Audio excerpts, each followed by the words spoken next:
Standing in the middle of South Sharon Avenue, just off of Shelbyville Road, where the people on this street have been without power since last night when this storm came through.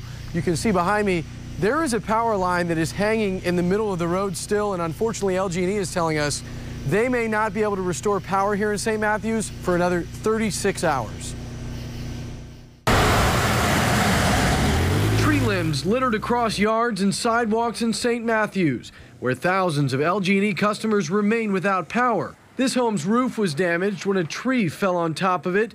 Everyone got out safely. South Sharon Avenue remains closed after the top half of this 80-foot tree snapped in the middle of the storm, crashing down on several power lines and landing in Jennifer Boylston's backyard. You can see where the top came down. It hit two lower branches, and it came down, and then it hit a branch off this big tree back there in the back. Boylston and others were sheltered inside their homes when the power line snapped. When the tree came down, it was so loud, we didn't know. I did not know if it had come down on the roof of the house or not, because everything shook. Neighbors are waiting to clean up storm debris until crews remove the power lines from their street. I guess they have their reasons. I mean, it's a safety hazard. It should be cleared. Across Jefferson County, roughly 12,000 LG&E customers are without power. The company has brought in crews from surrounding states to help with downed lines. So working again as quickly and safely as possible to make those repairs and restore service. So we appreciate customers' patience as we do that. Meanwhile, Louisville Water responded to 7 water main breaks across the city today. Precautionary boil water advisory is in place for 20,000 customers until Sunday morning. Boil your water before you consume it. Empty the ice that's in your automatic ice dispensers, and when we lift that water advisory tomorrow, just let the cold water run for several minutes before you use it.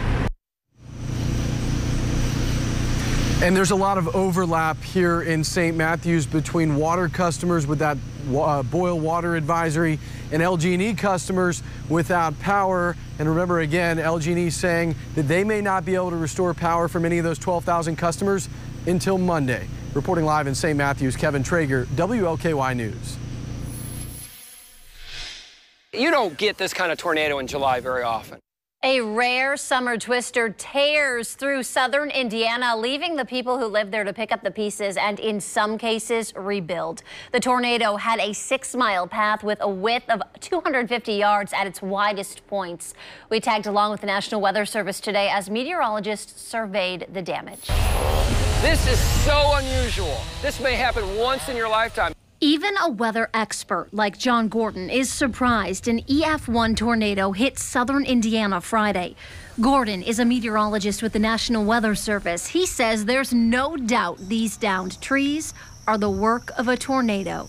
In fact, there were multiple funnels coming from the main funnel. I would guess, based on the video that I've seen, in at least 3 or 4 funnels that have come around. John Brooks lives in New Middletown. He heard the tornado coming. The proverbial freight train came rolling through. Boy, it did. Brooks didn't see the twister. I was inside. I heard the roar. I said, I'm not going. It's like they say, stay away from the windows and stuff, so I did.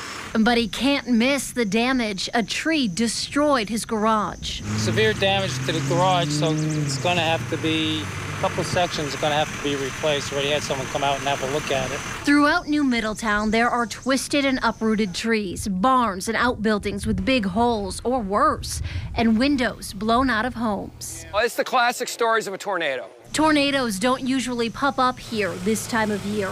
Gordon says the combination of summertime heat and springtime wind shear were the perfect combination. I can remember only one incident in 35 years in weather seeing this anywhere in the country this far south.